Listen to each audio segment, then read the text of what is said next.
рече и каже, че в този град има мюсюлманин, да дойде да се запише в съвета, не при мен. Аз съм свещеник. Но при кмета на Дупница, защото той е светски човек, да се запише.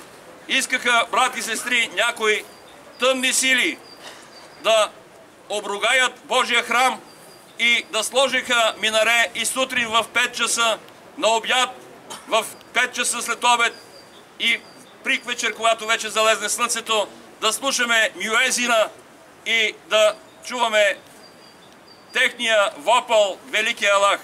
Но ние казваме, нашия Бог, Бог, живият Бог, Бог Отец, Бог на всички живи люди, казва, наделя и светлината свети между народите. Затова, брати и сестри, благодарствено отправяме от името на църковното настоятелство, на нашата църква православна, църква към съдиите, които, както казват, криво седи, право съди.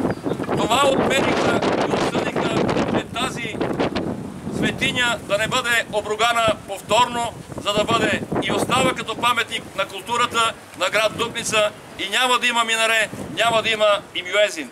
Затова благодариме и на светската, и на съдиите, и на прокуратурата, че здраво са погледнали върху съществуването на нашата джамия, която е като паметник.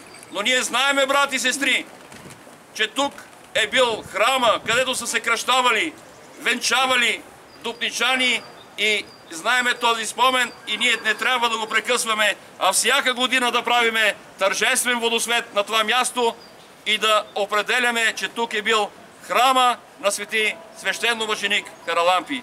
Честит ви празник!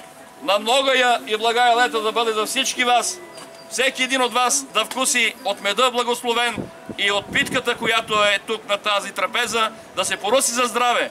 Моите колеги ще ви разкъсат от питката, ще топнат от медеца и някой, който иска да се поръси за здраве, успех и благополучие, да се поръси със светената вода.